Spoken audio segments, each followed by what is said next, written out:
ठीक है, class start करते हैं। तो आज स्टार्ट करते हैं single cell protein. Sound clear है? हाँ, yes ma'am. Yes ma'am. Yes ma'am. ठीक है। तो आज सिंगल सेल प्रोटीन पहले बात कर लेते हैं। उसके बाद बायोरिमिडिएशन नेक्स्ट वीक से हम लोग स्टार्ट करेंगे।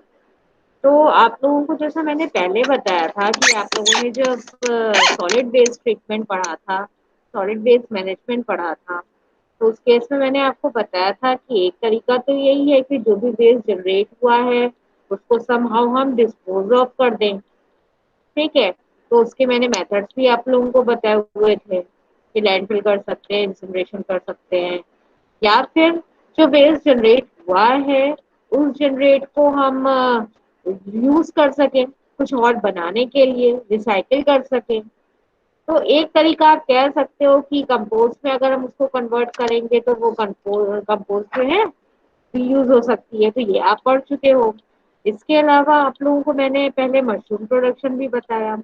तो उस केस में भी मैंने आपको बताया था कि जो वेस्ट जनरेट हुआ है वो वेस्ट जो है आप यूज कर पाओगे फॉर कल्टीवेशन ऑफ मशरूम। तो एक तरीके से जो हमारे पास सॉलिड वेस्ट है वो उसका अमाउंट कम हो जाएगा, क्योंकि धीरे धीरे जब मशरूम ग्रो करेगा तो वो उसी सॉलिड वेस्ट में प्रेजेंट न्यूट्रिएंट्स को यूज करेगा, तो धीरे धीरे उसको डिग्रेड करेगा। ठीक है, तो एक तरीका तो ये भी हो गया। इसके अलावा मैंने कहा था आप लोगों से कि और भी मेथड्स हैं जिसके थ्रू हम सॉलिड वेस्ट जो जनरेट हुआ है, बायोडिग्रेडेबल वेस्ट है, उसको हम किसी ऐसे फॉर्म में कन्वर्ट कर सकते हैं जिससे वेस्ट का अमाउंट भी कम हो जाए, इसके अलावा हम कुछ रेवेन्यू भी जनरेट कर सके।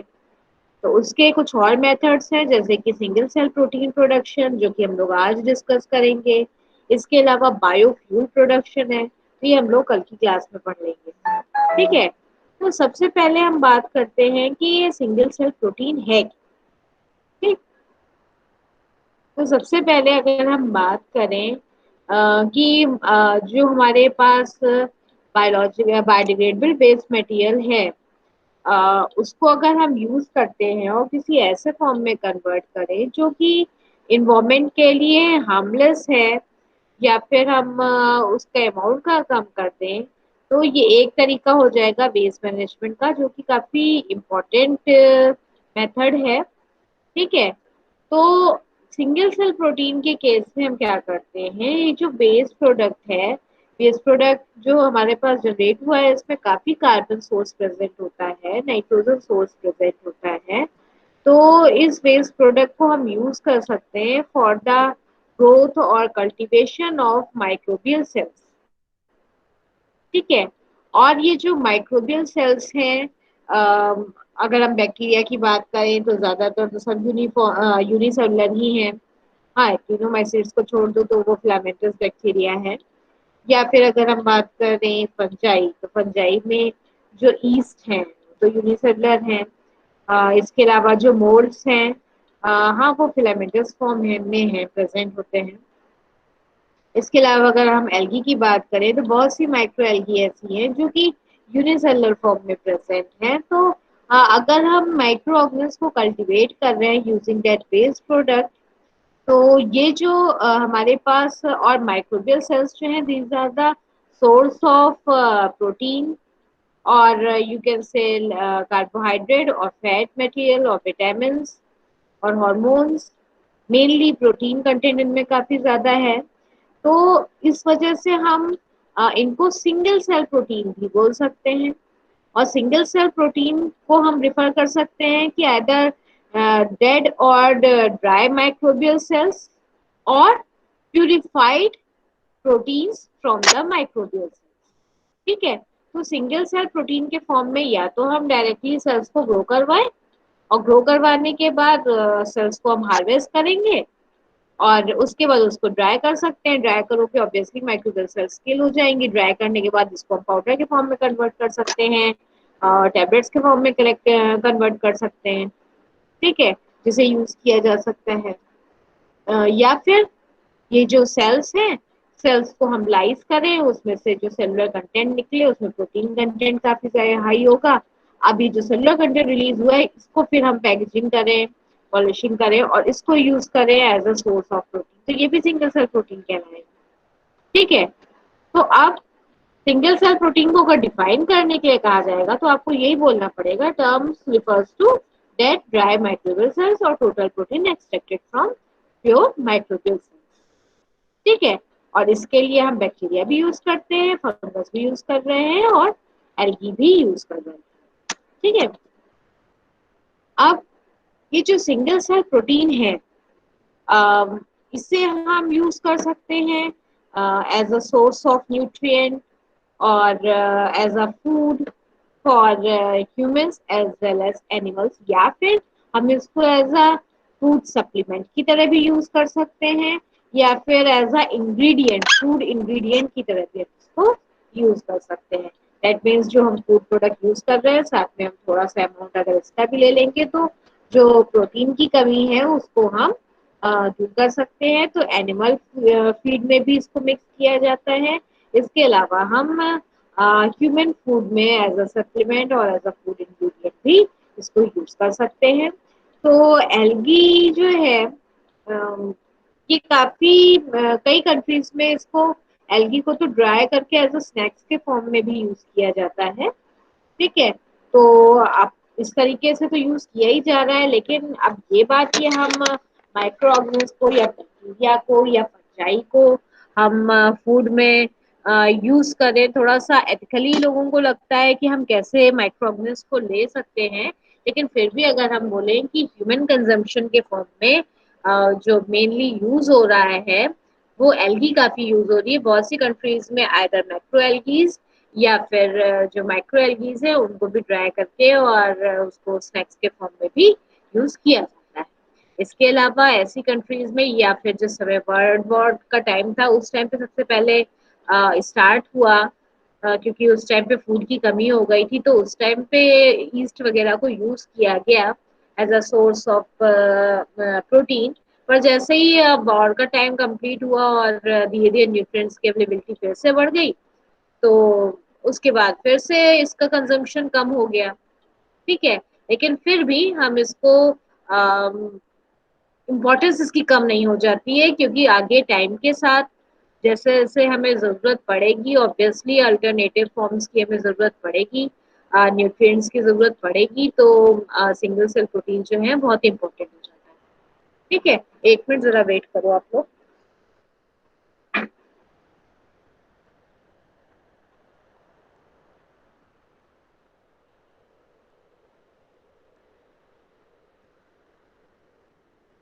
ओके, तो अब हम बात करते हैं कि सिंगल सेल प्रोटीन जो है उसकी इम्पोर्टेंस है। तो आगे आने वाले टाइम पे हम इसको एग्रीकल्चर प्रोटीन के रिप्लेसमेंट के तौर पे भी देख सकते हैं, क्योंकि अब एग्रीकल्चर प्रोडक्शन जो है अब डाउन भी हो रहा है। फिर हम लोग ये भी कहते हैं कि इसमें इतने पेस्टिसाइड्स हैं, तो और भी सोर्सेस हमको चाहिए जो कि हमारी न्यूट्रिएंट्स की रिक्वायरमेंट, प्रोटीन की रिक्वायरमेंट को फुलफिल कर सके। तो सिंगल सेल प्रोटीन्स के साथ कुछ प्लस पॉइंट है। तो प्लस पॉइंट एक तो ये हो जाता है कि जैसे एग्रीकल्चर प्रोडक्शन के लिए भाई वाटरिंग की जरूरत पड़ती है, हमें प्लांट्स को कितना पानी देना पड़ता है। लेकिन सिंगल सेल प्रोटीन का अगर करेंगे तो हमें उतना वाटर रिक्वायरमेंट नहीं होगी। ठीक है, एग्रीकल्चर प्रोडक्शन के लिए हमको लैंड की जरूरत पड़ती है, लेकिन सिंगल सेल प्रोटीन के लिए हमको इतना बड़ा एरिया की रिक्वायरमेंट नहीं है। तो जिस तरीके से हमारे पास लैंड की शॉर्टेज होती जा रही है, आगे आने वाले समय में और भी प्रॉब्लम आएगी, तो उस केस में सिंगल सेल प्रोटीन हमारे लिए अल्टरनेटिव हो सकता है।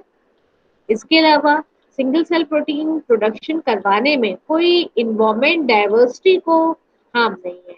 मीन्स अगर हम माइक्रो ऑर्गेनिज्म को यूज कर रहे हैं तो ये वही माइक्रो ऑर्गेनिज्म है और इनको हम कंट्रोल कंडीशन में ग्रो करवा रहे हैं। माइक्रो ऑर्गेनिज्म को हम यूजुअली इन जनरल इन्वायरमेंट में रिलीज नहीं कर रहे हैं। कोई ऐसे माइक्रो ऑर्गेनिज्म नहीं है जो कि नोवल हो या फिर हमने जिनकी जेनेटिक कॉन्स्टिट्यूशन में चेंज किया हो, तो इन्वायरमेंट में प्रेजेंट माइक्रोबियल डाइवर्सिटी के लिए वो कुछ नुकसान पहुंचाए, तो ऐसी भी प्रॉब्लम नहीं होगी।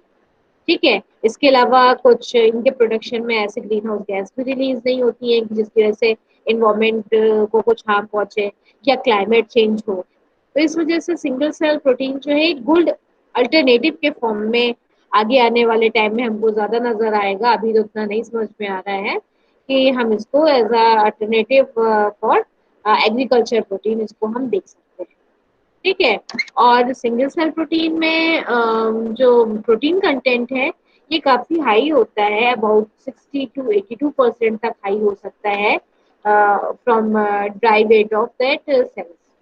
ठीक है। Carbohydrate, fat, nucleic acid, vitamin, minerals, तो ये सब चीजें इसमें प्रेजेंट है। और एक इम्पोर्टेंट चीज ये है कि हम जो प्लांट यूज करते हैं या हम सीरियल ग्रेन्स यूज करते हैं तो प्रोटीन कंटेंट जो है उसमें लेकिन कुछ स्पेसिफिक या एसेंशियल अमीनो एसिड्स की कमी होती है। फॉर एग्जांपल लाइसिन है या मैथ्योनिन है। तो अगर हम प्लांट सोर्सेज पे डिपेंड करते हैं तो इन जनरल देखा जाए एसेंशियल अमीनो एसिड्स की कमी होती है उसमें। ठीक है। तो इसकी कमी ये सिंगल सेल प्रोटीन यूज करेंगे तो नहीं होगी। ठीक है। तो एसेंशियल अमीनो एसिड्स की रिक्वायरमेंट को पूरी करने के लिए भी हम सिंगल सेल प्रोटीन को यूज कर सकते हैं। ठीक है। और इसके अलावा एक अल्टरनेटिव हम यूज करते हैं animal protein. Animal food use कर रहे हैं, मीट यूज करते हैं, तो उसके कंपैरिजन में भाई ये चीप है। ठीक है। तो एनिमल प्रोटीन में एसेंशियल अमीनो एसिड्स की कमी पूरी हो जाती है, लेकिन हर कोई तो उसको अफोर्ड नहीं कर सकता। या डेवलपिंग कंट्रीज की बात करें या फिर हम अंडर डेवलप्ड कंट्रीज की बात करें तो वहां पे तो फूड सोर्सेस की कमी है। तो उस केस में देखा जाए ये हमारे लिए बहुत इंपॉर्टेंट हो जाता है। ठीक है। इतनी बात क्लियर है? Yes ma'am. हाँ। Yes ma'am. ठीक है। तो अब हम बात करते हैं कि कौन से माइक्रो ऑर्गेनिज्म हैं जिनको यूज किया जा सकता है as a single cell protein. तो कई बैक्टीरिया हैं, फॉर एग्जांपल सेल्यूलोमोनास, एल्केलीजेंस। ठीक है। इनको यूज किया जाता है as a single cell protein. अगर हम एल्गी की बात करें तो स्पाइरुलिना, क्लोरेला। ठीक है। इसके अलावा अगर हम फंजाई की बात करें, बोल्ड फॉर्म ऑफ फंजाई, तो ट्राइकोडर्मा, फ्यूजेरियम स्पीशीज, राइजोपस। इसके अलावा अगर हम ईस्ट की बात करें तो कैंडिडा, सगैरोमाइसिन स्पीशीज। तो इनको हम कल्टीवेट कराते हैं और उसको हम यूज करते हैं as a source of single cell protein. ठीक है। तो ईस्ट जो है अगर हम बात करें तो ये सबसे पहला माइक्रो ऑर्गेनिज्म था जिसको as a animal feed supplement के फॉर्म में काफी पहले से यूज किया जाना शुरू हुआ। और आपको जैसा मैंने पहले बताया कि वर्ल्ड वॉर के टाइम पे जर्मनी में जिस समय फूड रिसोर्सेज की कमी थी तो उस टाइम पे ईस्ट को काफी यूज किया गया as a source of protein, as a food supplement. ठीक है। और इसको सेल किया गया with the trade name Pruteen. ठीक है। तो ये पहला सिंगल सेल प्रोटीन था जो कि ईस्ट से बना था। और इसका जो ट्रेड नेम दिया गया था प्रूटीन। ठीक है। और ये एनिमल फीड एडिटिव के फॉर्म में इसको यूज किया गया। ठीक है। इसके साथ एक प्लस पॉइंट ये है कि अगर हम 100 LBs ऑफ ईस्ट को कल्टीवेट करते हैं तो उसमें से हमको करीब 250 टन ऑफ प्रोटीन मिल जाता है और ये हम 24 घंटे में इतना जनरेट कर सकते हैं। ठीक है। तो मतलब हम काफी इजिली इसको कल्टीवेट कर सकते हैं। भाई अगर हम लोग एल्गी की बात करें तो हमें अगर 20 टन एल्गी है, ठीक है, तो उसमें हमको काफी प्रोटीन मिल जाएगा। ठीक है। इसी तरीके से बैक्टीरिया में अगर हम बात करें प्रोटीन कंटेंट जो है तो ये अबाउट 50 to 65% इन जनरल होता है। ठीक है। फंजाई में इन जनरल 45 to 55 होता है, तो थोड़ा सा बैक्टीरिया के कंपैरिजन में कम होता है। ठीक। और अगर हम लोग एल्गी की बात करें तो 40 to 60%। मीन्स कुछ एल्गी हैं जिसमें हमें ज्यादा प्रोटीन भी मिलता है तो कुछ में कम भी मिलता है, 40% तक मिल सकता है ड्राई वेट के अकॉर्डिंग। ठीक है। तो इस तरीके से देखा जाए इसमें फैट भी है तो फैट का भी कंसंट्रेशन अलग अलग है, बैक्टीरिया में अलग लेवल है। Hold on 1 second. हाँ। कैसा फॉर्म? माइक्रोबियोलॉजी, बायोटेक्नोलॉजी की लैब नहीं है। है। तो यहाँ पर अगर हम लोग बात करें फैट या न्यूक्लिक एसिड कंटेंट की, तो न्यूक्लिक एसिड कंटेंट को ध्यान रखना बहुत जरूरी हो जाता है।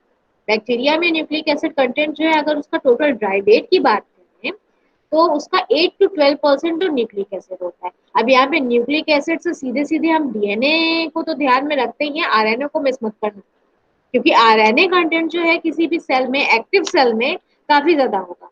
आरएनए क्यों ज्यादा होगा, कोई बता सकता है मुझे? हाँ, anyone?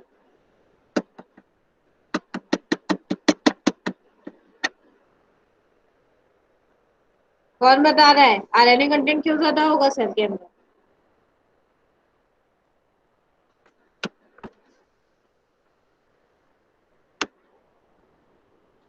Ankita? Yes ma'am. Ma'am protein synthesis के लिए बताइए।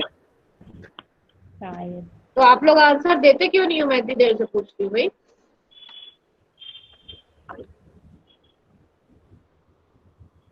अनुभूति?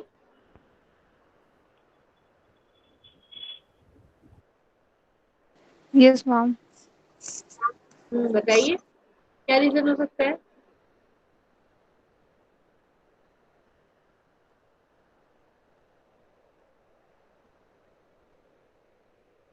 पढ़ाई करिए आप लोग। हाँ, ऑनलाइन क्लासेस हो रही हैं तो इसका मतलब ये नहीं है कि पढ़ाई नहीं करनी है। ठीक है, जैसा अंकिता ने बताया, प्रोटीन सिंथेसिस, आप ठीक कह रहे हो। प्रोटीन कंटेंट किसी भी सेल को मेटाबॉलिक एक्टिव फॉर्म में अगर वो होगा, तो ऑब्वियस सी बात है कि डिफरेंट मेटाबोलाइट सिंथेसाइज हो रहे होंगे, एंजाइम्स की सिंथेसिस हो रही होगी, तो इन सब के लिए डिफरेंट जीन्स का एक्सप्रेशन हो रहा होगा। एक्सप्रेशन का मतलब क्या है कि पहले ट्रांसक्रिप्शन होगा, मैसेंजर आरएनए बनेगा, फिर ट्रांसलेशन होगा तो प्रोटीन बनेगा। और ये प्रोटीन डिफरेंट एंजाइम के फॉर्म में भी प्रेजेंट हो सकता है, जो कि डिफरेंट मेटाबॉलिक एक्टिविटी के लिए रिक्वायर्ड है। ठीक है, तो इस वजह से देखा जाए किसी भी एक्टिव सेल में एमआरएनए कंटेंट तो बहुत ज्यादा होगा ही, साथ में टीआरएनए भी होगा। ठीक है, और डीएनए जो होता है सेल में वो तो होता ही है। ठीक, तो न्यूक्लिक एसिड कंटेंट जो है इन सेल्स में बहुत ज्यादा है। तो ये जो है थोड़ा सा ध्यान रखने की बात है। क्यों इसका ध्यान रखने की जरूरत है सिंगल सेल प्रोटीन में, ये भी हम लोग आगे डिस्कस करेंगे। ठीक है, तो इतनी बात क्लियर है।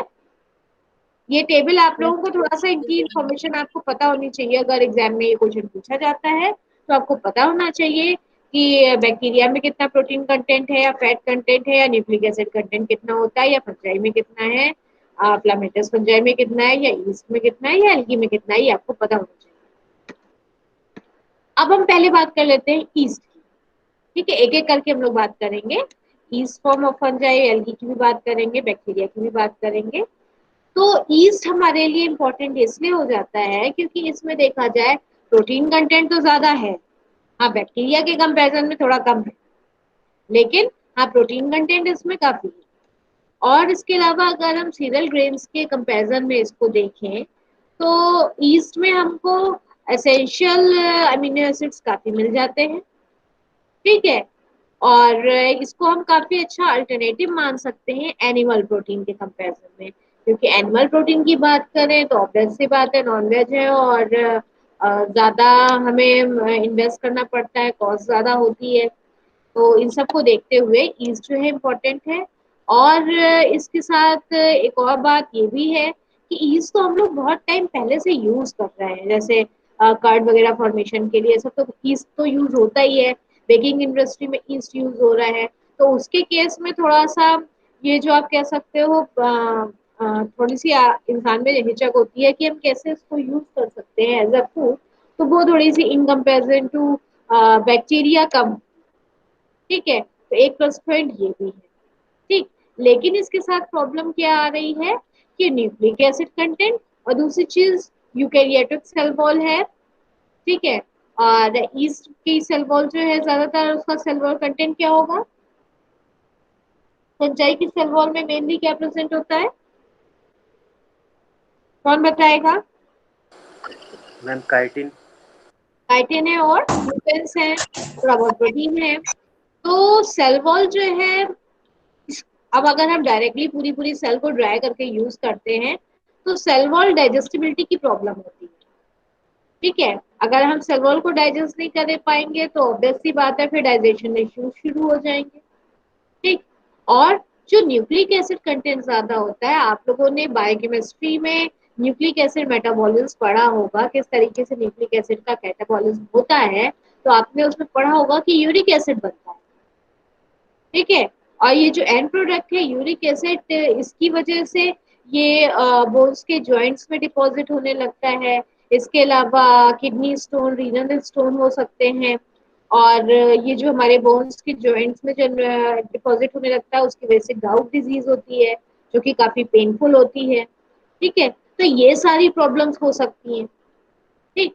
तो वैसे तो न्यूट्रिएंट का अच्छा सोर्स है, प्रोटीन का अच्छा सोर्स है, लेकिन अगर हम ये जो सेल वॉल डाइजेस्टिबिलिटी की प्रॉब्लम है और अगर हम न्यूक्लिक एसिड कंटेंट इसको कम कर दें, मतलब हम कुछ इस तरीके की ट्रीटमेंट दें इसमें कि सेल वॉल की इनडाइजेस्टिबिलिटी की प्रॉब्लम कंप्लीट सॉल्व हो और न्यूक्लिक एसिड जो कंटेंट है वो कम हो जाए, तो फिर ये ठीक है। ठीक है। तो इस केस में देखा जाता है कि कुछ ऐसे ट्रीटमेंट्स होते हैं जिसकी वजह से हम न्यूक्लिक एसिड कंटेंट को कम कर सकते हैं।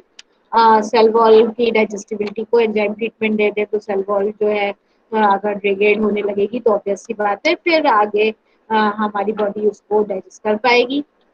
ठीक है। और इसको कल्टीवेट करने में एक चीज ये भी आसान हो जाती है। पहली चीज तो ये सेल्स इसकी बड़ी है। ठीक है। तो जब हम इसको मीडिया में ग्रो करवाते हैं तो बाद में फिर सेंट्रीफ्यूज आसानी से करके सेल्स कम आरपीएम पे ही देखो प्रेसिपिटेट आउट हो जाएंगी, या हम फिल्टर कर सकते हैं, सेडिमेंटेशन करा सकते हैं। ठीक है। तो लार्ज सेल होने की वजह से इसको हम इजिली सेपरेट आउट कर पाएंगे।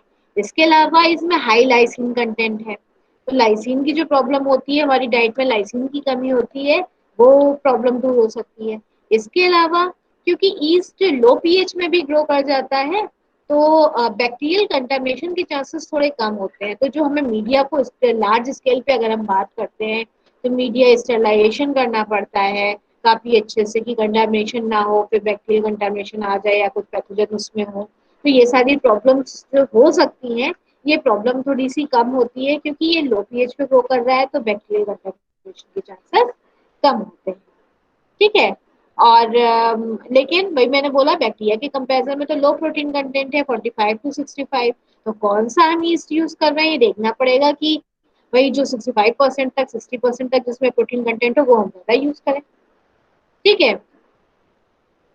और इसके अलावा एक प्रॉब्लम ये भी है कि मेथिओनिन कंटेंट, लाइसिन तो मिल रहा है लेकिन मेथिओनिन कंटेंट बैक्टीरिया के कंपैरिजन में थोड़ा कम होता है। ठीक है। लेकिन हम ईस्ट को अगर कल्टीवेट करना चाहें तो बहुत सारे ऐसे वेस्ट मटेरियल हैं जिसको हम यूज करते हुए ईस्ट को आसानी से लो कॉस्ट पे लार्ज स्केल में उसको ग्रो करवा सकते हैं, कल्टीवेट करा सकते हैं। फॉर एग्जाम्पल एग्रीकल्चर वेस्ट जैसे कि सोर्गम हाइड्रोलाइसेट या पेपर इंडस्ट्री वेस्ट है, सल्फेट वेस्ट लिक्विड। ठीक है। Corn shell waste, dairy waste material, even methanol वगैरह, ग्लिसरॉल, इन सबको भी हम यूज कर सकते हैं फॉर कल्टीवेशन ऑफ ईस्ट। ठीक है।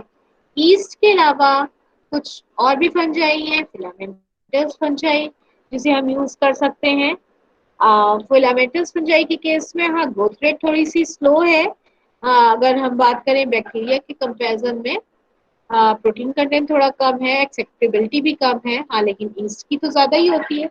लेकिन फिर भी जो फिलामेंटस बैक्टीरिया यूज किए जा रहे हैं for sorry east fungi use किए जा रहे हैं फिलामेंटस, वो है फ्यूजेरियम ऑक्सिस्फोरम। कुछ स्ट्रेस इसके पैथोजेनिक होते हैं, प्लांट पैथोजेनिक, पर सारे नहीं होते हैं। ठीक है। तो इस वजह से थोड़ा सा कंफ्यूज होने की जरूरत नहीं है आपको। चिटोमियम को यूज किया जाता है। ठीक है। इसके अलावा ईस्ट के फॉर्म में कैंडिडा, सैकेरोमाइसिस सेरेवेसी। ठीक। तो ये हमने टेबल शो की है, इस टेबल में आप देखोगे कि डिफरेंट फंजाई के हमने नेम दिए हुए हैं, कौन कौन सी फंजाई यूज की जा रही है, कौन सी स्पीशीज यूज की जा रही है, ईस्ट कौन से यूज किए जा रहे हैं और कौन सा सबस्ट्रेट मटेरियल हम यूज कर सकते हैं फॉर देयर कल्टीवेशन। तो बहुत सारे ऐसे एग्रीकल्चर वेस्ट मटेरियल हैं जिसमें माल्टोज ग्लूकोज का लेवल काफी ज्यादा होता है, या फिर हम प्लांट्स की बात करें या जिनमें सेलुलोज कंटेंट काफी ज्यादा है, वुड्स की बात करें सेलुलोज हेमी सेलुलोज ज्यादा है, तो इसे भी हम यूज कर सकते हैं मीडिया के लिए। ठीक है, इसको यूज करते हुए फंजाई को ग्रो करा सकते हैं। ठीक, गॉस इंडस्ट्री में इसके अलावा जो डेयरी इंडस्ट्रीज है, मिल्क इंडस्ट्री है, लैक्टोज वगैरह कंटेंट काफी होता है, लैक्टोज होता है जो बेस प्रोडक्ट होता है उसमें, वो यूज कर सकते हैं हम लोग। ठीक है, तो इसके अलावा एथेनॉल है या एल्कीन्स है जो कि आप कह सकते हो पेट्रोलियम इंडस्ट्री वगैरह में बेस निकलता है, वो सब भी हम यूज कर सकते हैं फॉर देयर कल्टीवेशन। नेक्स्ट हम बात करते हैं बैक्टीरिया की। Bacteria as single cell protein.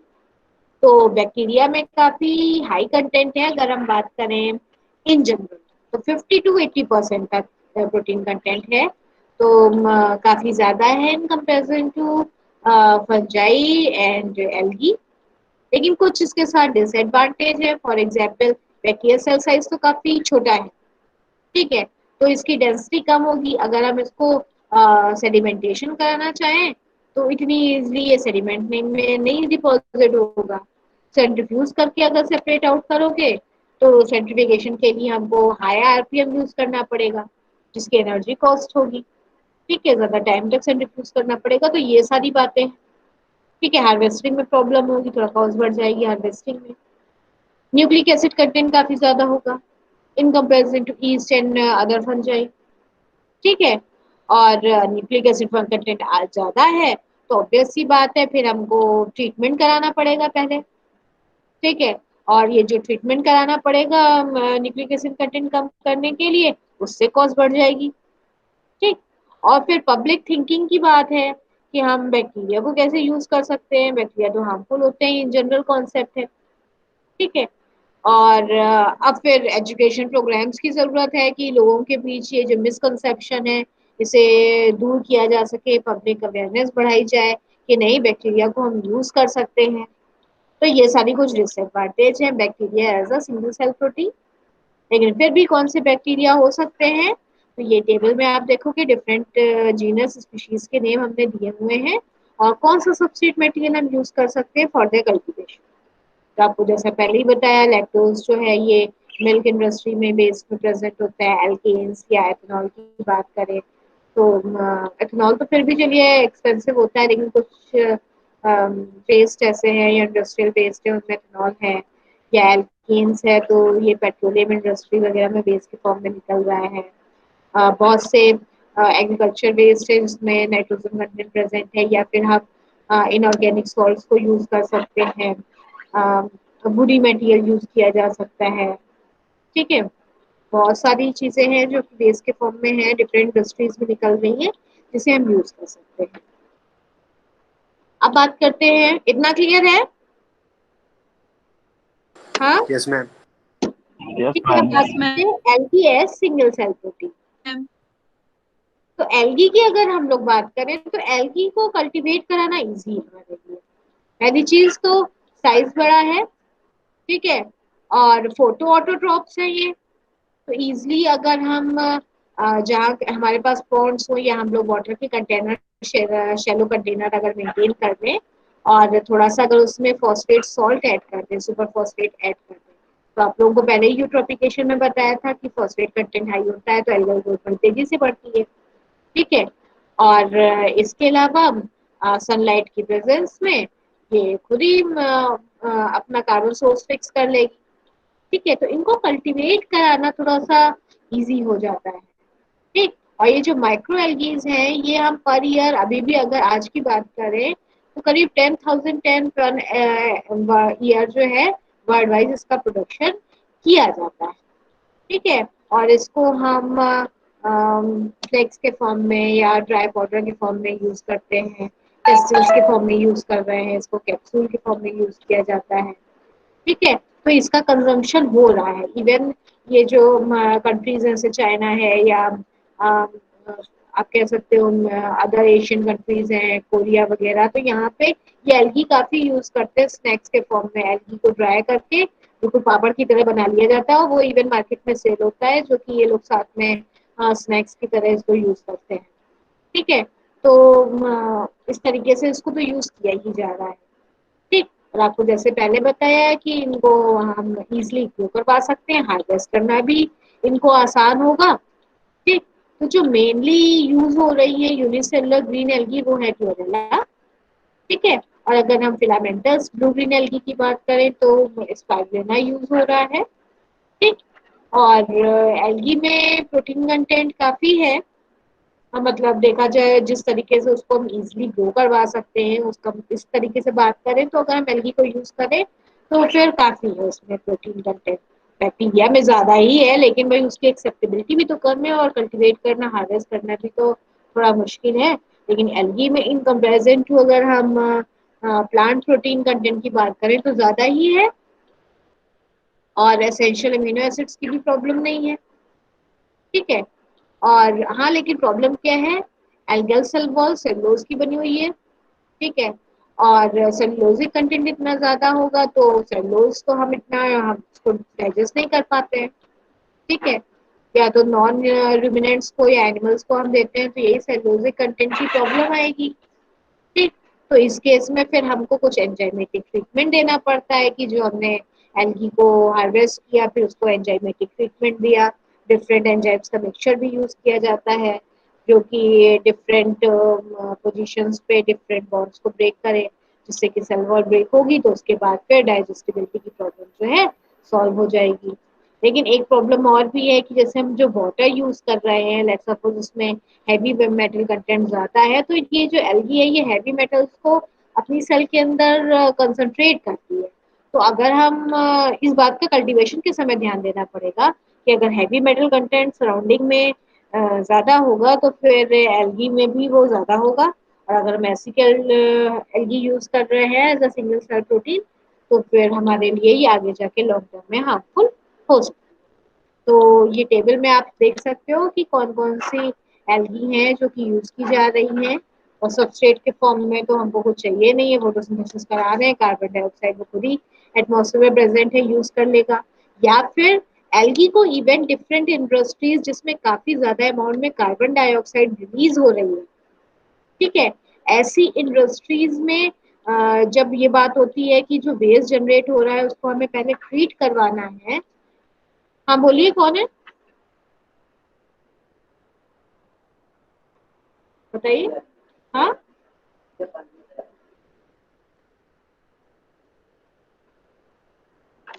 तो जिस इंडस्ट्रीज में वेस्ट मटेरियल निकल रहा है या गैस के फॉर्म में काफी कार्बन डाइऑक्साइड कार्बन मोनोऑक्साइड निकल रही है तो ये होता है कि एयर पोल्यूशन भी एक बात होती है, उसके लिए भी फिल्टर्स यूज किए जाते हैं।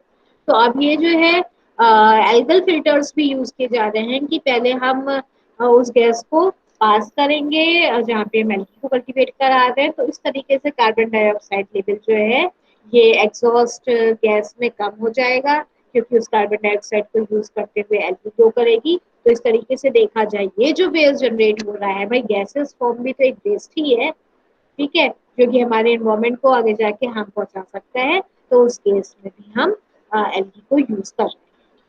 इतनी बात क्लियर है?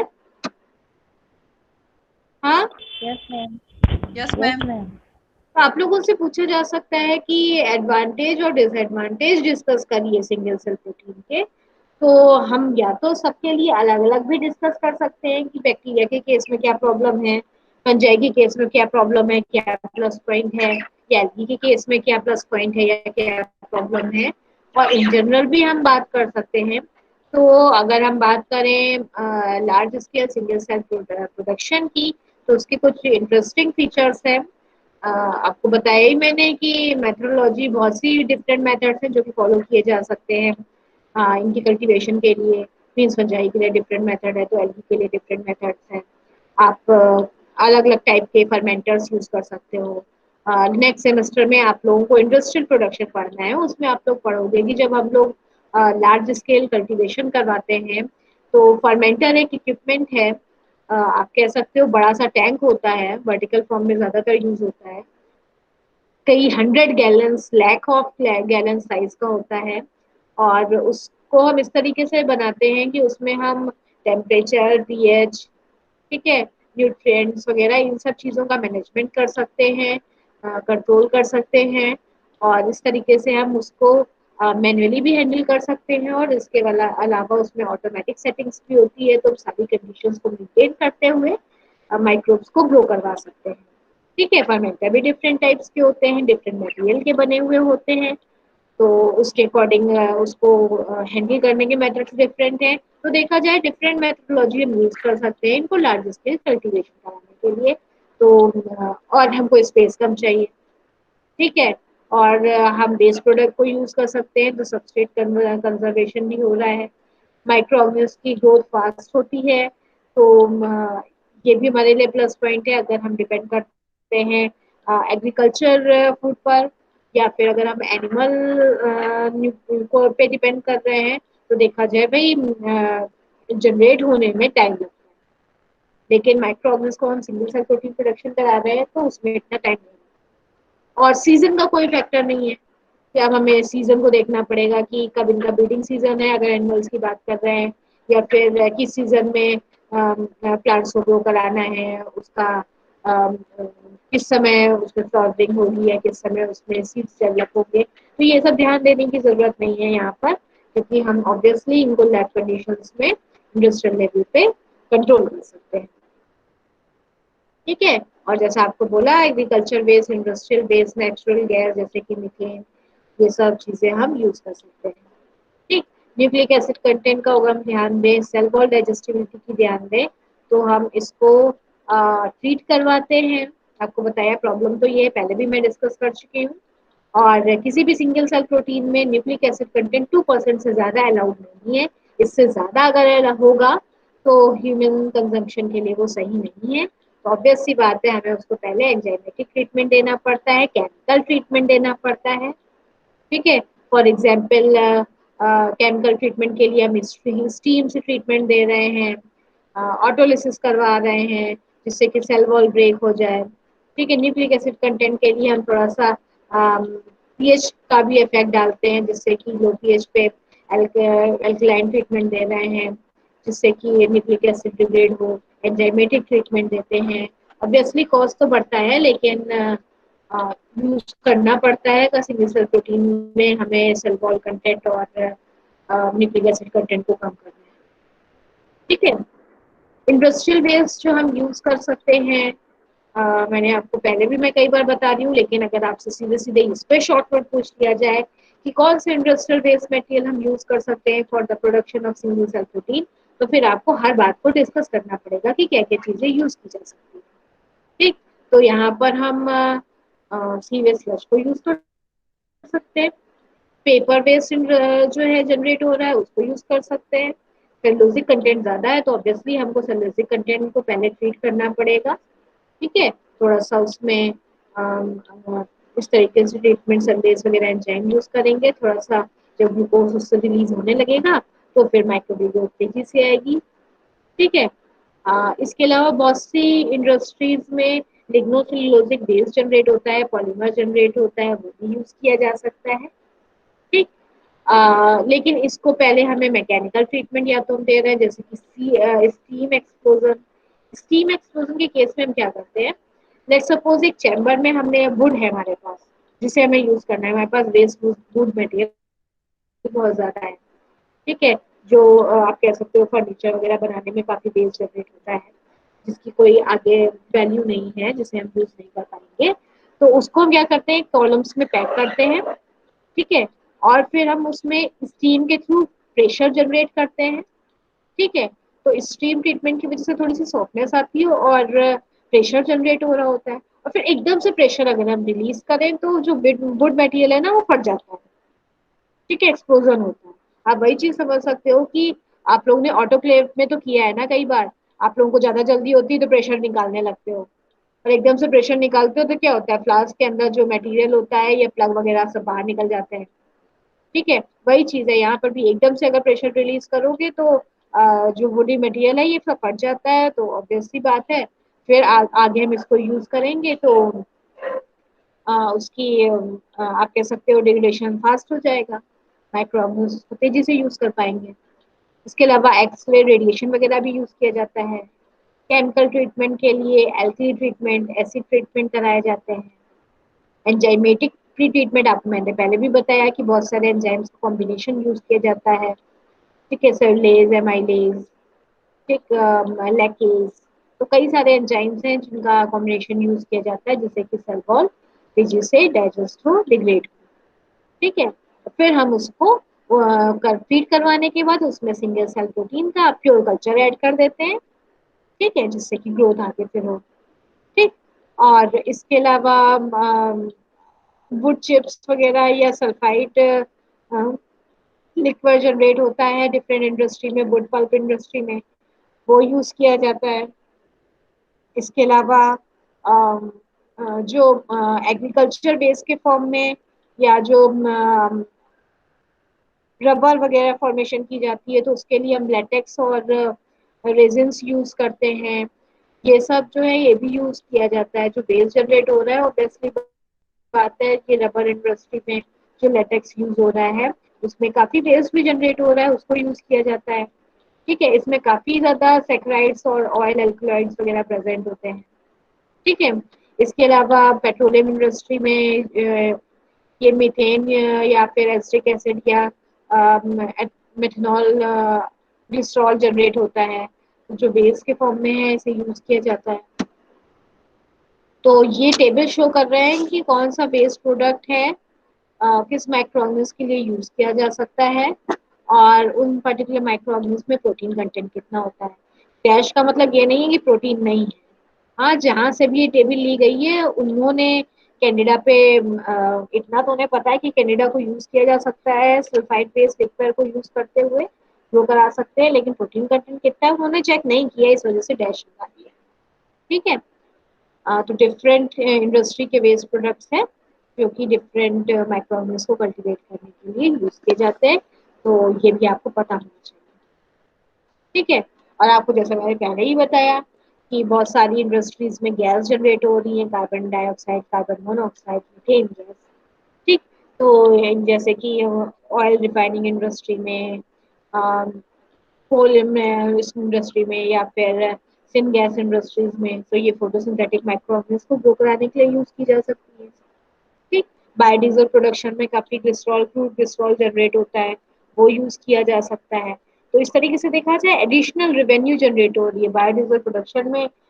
जो इन्वेस्टमेंट करना पड़ा, अगर हम इस ग्लिसरॉल को यूज करते हैं, जो वेस्ट जनरेट हुआ उस वेस्ट को अगर हम सिंगल सेल प्रोटीन जनरेशन में यूज करते हैं, तो हम कुछ रेवेन्यू जनरेट कर सकते हैं। ठीक है, तो ये सब हमारे लिए प्लस पॉइंट है। ठीक, तो फोटोसिंथेटिक माइक्रोऑर्गेनिज्म को ग्रो कराने के लिए हम कौन से वेस्ट प्रोडक्ट यूज कर सकते हैं, तो ये टेबल में शो हो रहा है। ये टेबल का कंटेंट भी आपको पढ़ लेना, कुछ आपको पता होना चाहिए। ठीक है, फिर अभी तो हमने वेस्ट की बात की, फिर फर्मेंटेशन। ऑब्वियस सी बात है, मैंने आपको पहले भी बताया, फर्मेंटेशन के लिए हमको प्योर कल्चर चाहिए ऑर्गेनिल्स का, कौन सा माइक्रो ग्रो करना चाहते हैं। फिर हमें ग्रोथ मीडिया, तो हमें ये पता होना चाहिए कौन सा माइक्रो ऑर्गेनिल्स के लिए हम कौन सा सब्सटेंट यूज कर सकते हैं एज अ ग्रोथ मीडिया, और जो हमको इजीली अवेलेबल हो जाए उस पर्टिकुलर लोकेशन पे, क्योंकि हमें कहीं दूर से ट्रांसपोर्ट करके अगर उसको लाना होगा तो ऑब्वियस सी बात है इस सब में ट्रांसपोर्टेशन चार्जेस भी बढ़ जाएंगे। लेकिन लेट सपोज कोई इंडस्ट्री है यहाँ पर ऑलरेडी, और उससे जो वेस्ट जनरेट हो रहा है उस वेस्ट को ही हम यूज कर ले रहे हैं, तो हमें कॉस्ट कम पड़ेगी, क्योंकि अगले के लिए तो वो वेस्ट प्रोडक्ट है, ट्रांसपोर्टेशन कॉस्ट भी उतनी नहीं पड़ रही है। ठीक है, अब उस मीडियम को हमें स्टेबलाइज करना पड़ेगा, ऑब्वियस सी बात है। ठीक, इक्विपमेंट चाहिए, हमको फर्मेंटर चाहिए, तो इसमें तो इन्वेस्टमेंट करना पड़ेगा भाई कि फर्मेंटर हमें वन टाइम इन्वेस्टमेंट है इन जनरल देखा जाए, लेकिन इंडस्ट्री को जब भी हम लगाते हैं तो वन टाइम इन्वेस्टमेंट तो करना ही पड़ता है। ऑब्वियसली लोग लोन लेकर ये करते हैं, धीरे धीरे फिर लोन जो है टाइम के साथ उसका धीरे धीरे पोर्शन जो है हम अपने प्रोडक्शन की कॉस्ट में ऐड करते जाते हैं, और धीरे धीरे वो पूरा निकल जाता है जो भी लोन का वैल्यू होती है। आप ये सोचो कि हमने पहली बार के प्रोडक्शन में ही सारे लोन की वैल्यू निकाल देंगे तो आपकी इंडस्ट्री हो जाएगी बंद। तो ये सारी बातें हम क्या नेक्स्ट सेमेस्टर में डिस्कस करेंगे जब हम लोग इंडस्ट्रियल प्रोडक्शन। ठीक है, अब जब हमने कल्टीवेशन करवा लिया फर्मेंटेशन में, उसके बाद फिर हम उसको सेल्स को सेपरेट करते हैं, तो उसकी भी टेक्निक्स हैं, उसके लिए भी सब हमारे पास मेथड्स होने चाहिए। ठीक है, अब उसके बाद जब सेल्स को अलग कर लिया, तो जो हमारे पास सुपरनेटेंट बचा, जो लिक्विड वेस्ट बचा, अब उसको अलग करना है। ऑब्वियस सी बात है उस वेस्ट को हमें डायरेक्टली इन्वायरमेंट में रिलीज नहीं करना है तो उसको भी हमको ट्रीट कराना पड़ेगा। तो इन सारी बातों को हमें ध्यान रखना होगा जब हम सिंगल साइड प्रोडक्शन और उसके फर्मेंटेशन प्रोसेस की बात करते हैं। ठीक है, और इन बातों का हमें ध्यान रखना है कि न्यूट्रिएंट्स क्या हैं वेस्ट प्रोडक्ट में और क्या चीजें हमको और ऐड करनी है। माइक्रोऑर्गेनिज्म के बारे में सब पता होना चाहिए।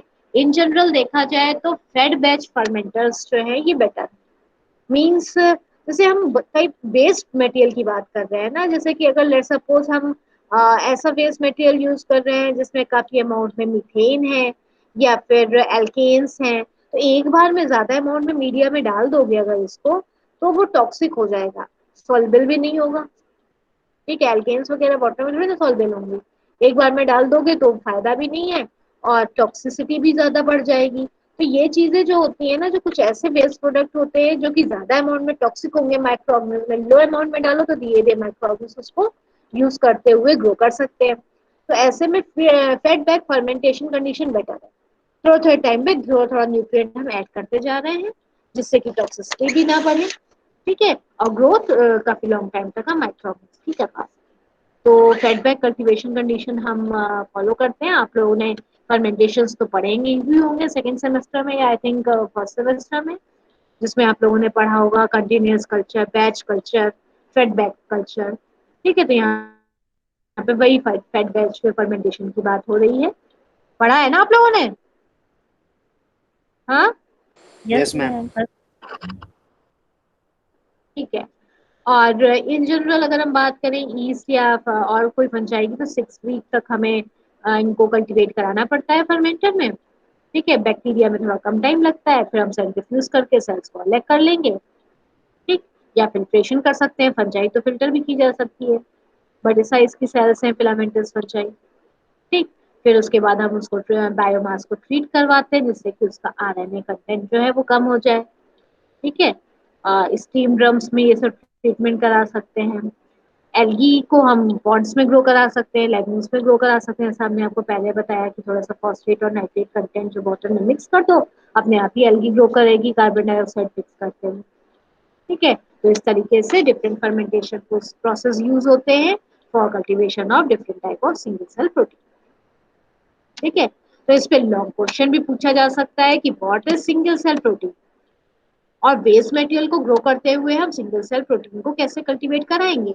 तो आपको सिंगल सेल प्रोटीन की डेफिनेशन बतानी है, फिर आपको टाइप्स बताने हैं। ठीक है, और उसके बाद आप बताओगे कि बेस मटेरियल कौन कौन से हो सकते हैं। ठीक है, फिर उनके लिए फर्मेंटेशन कंडीशन हम कैसे यूज करेंगे। ठीक, और उसके साथ थोड़ा बहुत प्लस और निगेटिव पॉइंट भी बता देंगे, तो आपके पास लॉन्ग क्वेश्चन का मटेरियल तैयार हो जाए। शॉर्ट नोट में भी पूछा जा सकता है what is single cell protein, तब आपको सिर्फ डेफिनेशन देनी है, टाइप्स बता दो और हर टाइप के थोड़े से प्रोज एंड कॉन्स बता देने होंगे। ठीक है, वेस्ट प्रोडक्ट की बात करें कि केवल यही पूछा जा रहा है waste product applicable for single cell protein, तो आपको वेस्ट प्रोडक्ट डिस्कस करने पड़ेंगे कि कौन से वेस्ट प्रोडक्ट किस टाइप की सिंगल सेल प्रोटीन को कल्टीवेट कराने के लिए यूज किए जा सकते हैं। ठीक है, एडवांटेज डिसएडवांटेज भी हर एक की पूछी जा सकती है। और इसके अलावा आपके सिलेबस में yeast yeast using single cell protein, sorry, yeast using waste material, solid waste material, तो उसमें आपको यही बताना है ईस्ट को कैसे हम सिंगल सेल प्रोटीन के फॉर्म में यूज कर सकते हैं। ठीक है, तो वो इस टॉपिक के साथ कवर ही हो जाएगा आपका। तो किसी को कुछ पूछना है, कुछ क्वेश्चन हो तो पूछ लीजिए मुझसे। No ma'am. ठीक है, फिर सब क्लियर है। ठीक है, फिर नेक्स्ट क्लास में हम लोग फिर बायोफ्यूल प्रोडक्शन पढ़ेंगे और आज की क्लास फिर हम यही फिनिश करते हैं।